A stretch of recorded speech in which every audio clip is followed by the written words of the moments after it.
নমস্কার, Bengali story review চ্যানেলে আপনাকে স্বাগত। আমি সুমন।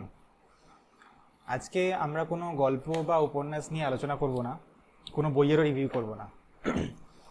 আজকে আমি যে বিষয়টা নিয়ে আলোচনা করব সেটি শুধু আমারই নয়, আপনাদের সকলেরই খুবই একটা পছন্দের বিষয়। সেটা হলো ব্যোমকেশ আর ফেলুদা, এই দুইয়ের মধ্যে এক আলোচনা।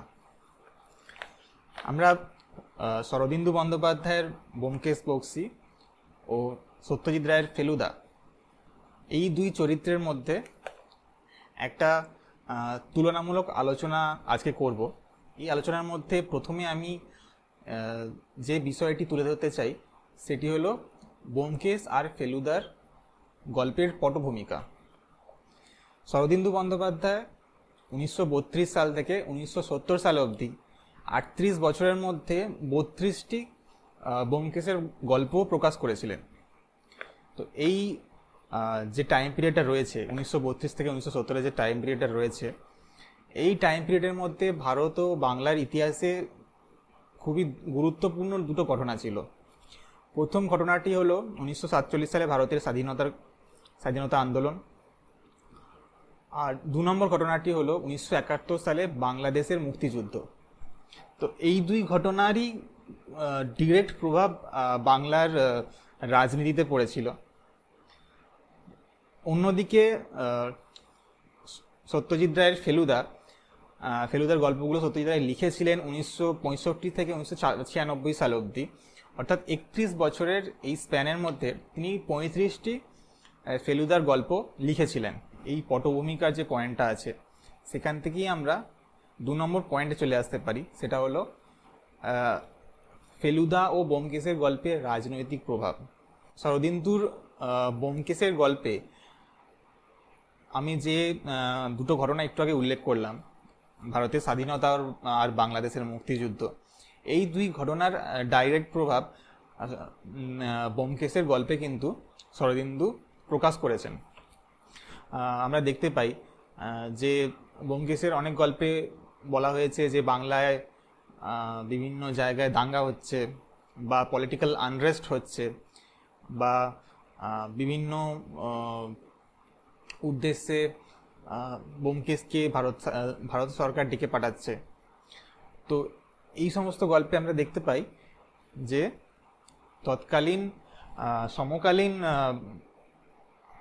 ভারতের রাজনীতির একটা সরাসরি প্রভাব তিনি শরদিন্দু বন্দ্যোপাধ্যায় ব্যোমকেশের গল্পে দেখিয়েছেন। কিন্তু অন্যদিকে সত্যজিৎ রায়ের ফেলুদার গল্পগুলো কিন্তু আর 5টা ডিটেকটিভ গল্পের মতো স্ট্যান্ডঅ্যালোন গল্প, অর্থাৎ প্রত্যেকটা ফেলুদার গল্প একটা নিজস্ব ইউনিভার্স রয়েছে এবং সেটা সমকালীন রাজনৈতিক যে প্রভাব তার থেকে বিচ্ছিন্ন। প্রত্যেকটি গল্পের নিজস্ব একটি পরিমিতি রয়েছে এবং এই জিনিসটা আমরা সাধারণত বিভিন্ন ডিটেকটিভ গল্পে দেখতে পাই এবং সত্যজিৎ রায়ের ফেলুদাও কিন্তু সেই পথেই চলে। তার গল্পে সমকালীন রাজনীতির প্রভাব খুবই কম আমরা দেখতে পাই। ব্যোমকেশ আর ফেলুদার গল্পগুলোর মধ্যে 3 নম্বর তুলনার জায়গাটা হলো গল্পের চরিত্র। আমরা ফেলুদা ও ব্যোমকেশ যারা আমাদের মধ্যে যারা ফেলুদা ব্যোমকেশ দুটোই পড়েছে তারা ভালো করে নোটিস করবে যে ব্যোমকেশের গল্পের চরিত্রগুলো অনেক ডার্ক, অর্থাৎ ব্যোমকেশের গল্পের চরিত্রগুলোর মধ্যে আমরা ষড়রিপুর আভাস পাই। ষড়রিপু বলতে ইংলিশে যেরকম 7 সিনস আছে সেরকম বাংলায় রয়েছে ষড়রিপু। ষড়রিপু হলো কাম, ক্রোধ, লোভ, মোহ, মদ। এক্ষেত্রে মদ মানে হচ্ছে অহংকার, এবং মাৎসর্য মানে হিংসা। ব্যোমকেশের গল্পের চরিত্রগুলোর মধ্যে সেটা হতে পারে যে কোনো চরিত্র হতে পারে, এই নয় যে শুধু গল্পের যে ভিলেন রয়েছে তার মধ্যেই যে এই ষড়রিপুর প্রভাব তিনি দেখিয়েছেন তা নয়।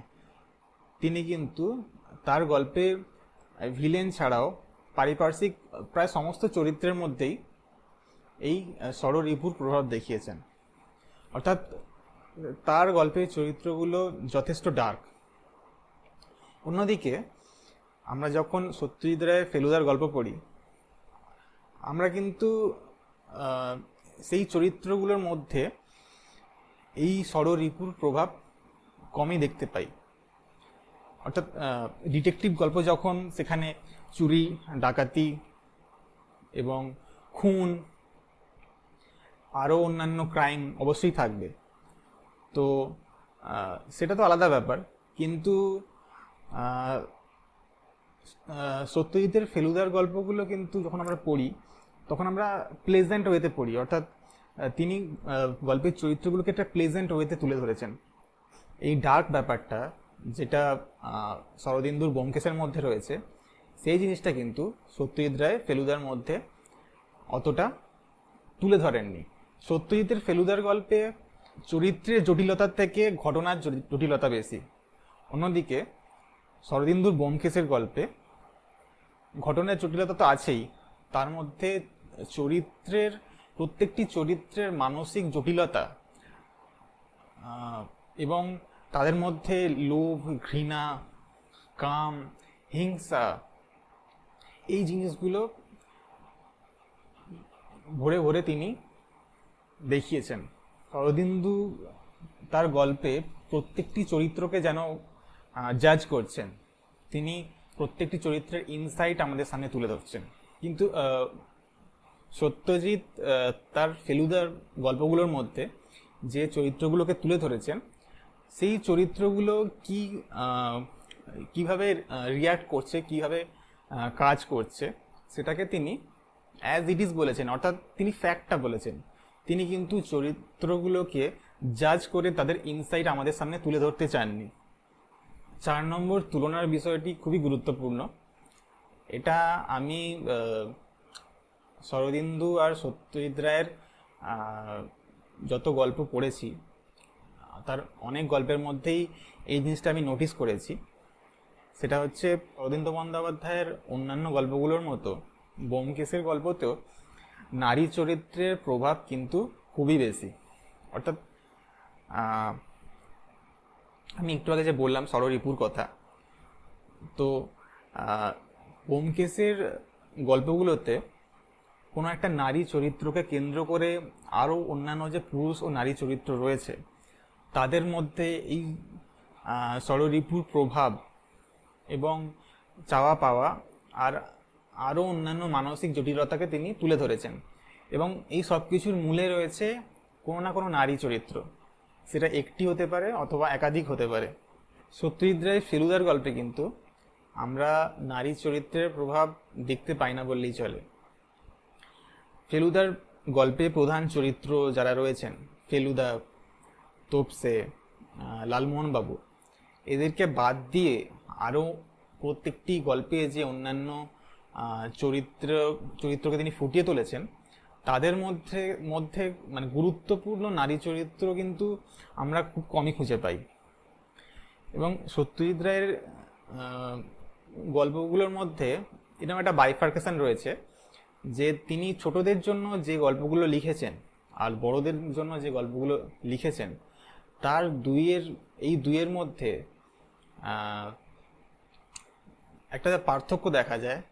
যে তিনি ছোটদের জন্য আর কিশোরদের জন্য যে গল্পগুলো লিখেছেন, সেখানে তিনি খুবই কম নারী চরিত্র দেখিয়েছেন। এটা সত্যজিৎ রায়ের একটা ক্রেডিট বলেই আমাদের ধরে নিতে হবে, কারণ তিনি তার ফেলুদার গল্পগুলোর মধ্যে এইরকম একটা ভাইটাল জিনিসকে বাদ দেওয়া সত্ত্বেও তার গল্পগুলোকে এতটা ইন্টারেস্টিং করে তুলতে পেরেছেন, সেটা একমাত্র তিনি বলেই পেরেছেন। কারণ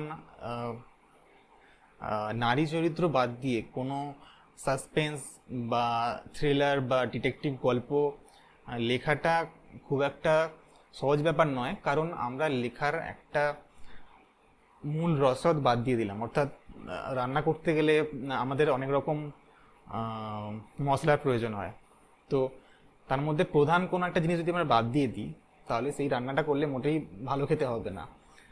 তো সত্যজিৎ রায়ের ফেলুদার গল্পগুলো সেই রকমই।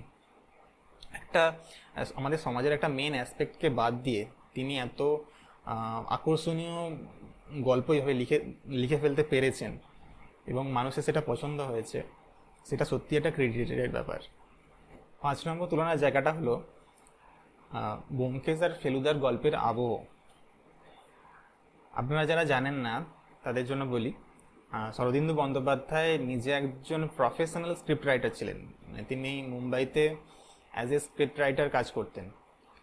তো তিনি যখন তিনি যখন ব্যোমকেশের গল্পগুলো লিখেছেন, তো গল্পগুলো যখন আমরা পড়ি তখন কিছু কিছু জিনিস আমরা উপভোগ করি, বিশেষ করে যেগুলো হচ্ছে অন্ধকার রাস্তা, সেখানে কোনো একটা ছায়ামূর্তি হেঁটে যাচ্ছে, এর মাঝখানে কেউ একজন লুকিয়ে আছে কোনো একটা জায়গায় অন্ধকারের মধ্যে, বৃষ্টি পড়ছে, কেউ ভেগ ধরে রয়েছে। তো এই জিনিসগুলো আমরা ভিজুয়ালি দেখতে পছন্দ করি যখন আমরা কোনো সিনেমা দেখি। মানে ডিটেকটিভ গল্পে যে রহস্য, রোমাঞ্চ শরদিন্দু বন্দ্যোপাধ্যায় তার গল্পের মধ্যে সম্পূর্ণরূপে ফুটিয়ে তুলেছেন। অর্থাৎ থ্রিলার, সাসপেন্স থ্রিলার বলতে আমরা যা বুঝি, শরদিন্দুর ব্যোমকেশের গল্পগুলো সম্পূর্ণরূপে তাই। অন্যদিকে সত্যজিৎ রায় নিজে একজন ডিরেক্টর ছিলেন। আমি এর আগেই বলেছি যে সত্যজিৎ রায় ফেলুদার গল্পগুলো যখন আমরা পড়ি তখন খুবই প্লেজেন্ট মনে হয়। আপনারা যারা মার্ভেল আর ডিসি সিনেমা দেখেছেন তারা জানবেন যে ডিসি সিনেমাগুলো সবসময় একটা অন্ধকার অন্ধকার ব্যাপার থাকে, একটা ডার্ক ব্যাপার থাকে। অন্যদিকে মার্ভেলের সিনেমাতে কি হয়, একটা কালারফুল ব্যাপার থাকে, প্লেজেন্ট ব্যাপার থাকে। তো ব্যোমকেশ আর ফেলুদার মধ্যে সেই ডিফারেন্সটা আমরা কিন্তু দেখতে পাই। সত্যজিৎ রায় ফেলুদার গল্পগুলোকে যেভাবে তৈরি করেছেন তার মধ্যে রোমাঞ্চ তো অবশ্যই রয়েছে, রহস্য অবশ্যই রয়েছে, কিন্তু তার রিপ্রেজেন্টেশনটা অন্যরকম। তার গল্পে একটা প্রধান চরিত্র হচ্ছে লালমোহন বাবু। লালমোহন বাবুর থাকার উদ্দেশ্যটাই হচ্ছে কমিক রিলিফ দেওয়া। তিনি এমন অনেক অনেক জায়গা তার গল্পের মধ্যে রয়েছে, ফেলুদার গল্পে, যেখানে খুব ভয়ানক পরিস্থিতির মধ্যেও লালমোহনবাবু এমন কিছু একটা বলেছেন যাতে আমরা মনে মনে হেসেছি, মানে আমরা কমিক রিলিফ পেয়েছি যেটার মধ্যে। ব্যোমকেশ আর ফেলুদার গল্পের রিপ্রেজেন্টেশনটা সম্পূর্ণরূপে আলাদা। আরেকটা জিনিস আপনারা নোটিস করে থাকবেন যে আমরা প্রতি বছরই দেখি, প্রতি বছর অথবা 2-1 বছর ছাড়া ছাড়াই দেখি যে ব্যোমকেশকে নিয়ে কোনো না কোনো সিনেমা বেরোচ্ছে, হয় সিনেমা নয়তো সিরিজ বা কোনো কিছু। এর কারণ যদি আমরা ভাবতে চাই যে এটা কেন হয় যে ব্যোমকেশকে নিয়ে আমরা দেখি বাংলাতে এত সিনেমা হচ্ছে, এত সিরিয়াল হচ্ছে, কিন্তু ফেলুদাকে নিয়ে ততটা হচ্ছে না, সেই কারণটা বার করতে গেলে আমরা তুলনার আর একটা জায়গায় পৌঁছে যাব। সেটা হচ্ছে ব্যোমকেশ আর ফেলুদার গল্পের সেটিং বা লোকেশন। আমরা দেখেছি যে আমরা যখন ব্যোমকেশের গল্প পড়েছি তখন আমরা দেখেছি যে তার গল্পগুলো একটা কলকাতা বা তার পার্শ্ববর্তী অঞ্চলের মধ্যে সীমাবদ্ধ, অর্থাৎ লোকাল। এমন অনেক সময় হয়েছে যে ব্যোমকেশকে কোনো কাজে হয়তো কলকাতার বাইরে যেতে হয়েছে, যখন অজিত কলকাতায় আছে, সেক্ষেত্রে লেখক ব্যোমকেশ কলকাতার বাইরে গিয়ে কি করছে সেটা সম্বন্ধে কিন্তু ততটা বর্ণনা দেননি, অথচ অজিত কলকাতায় থেকে কি কি কাজ করছে সেই বর্ণনাটা তিনি দিয়েছেন। তো এইটা থেকে আমরা বুঝতে পারি যে লেখকের ব্যোমকেশের গল্পে লেখক যে বর্ণনা দিয়েছেন সেটা মোস্টলি কলকাতা তার আশেপাশের অঞ্চলে সীমাবদ্ধ। তাই এটাকে যখন আমরা অ্যাজ এ ফিল্ম রিপ্রেজেন্ট করতে চাই তখন সব দিক দিয়েই সুবিধা হয়।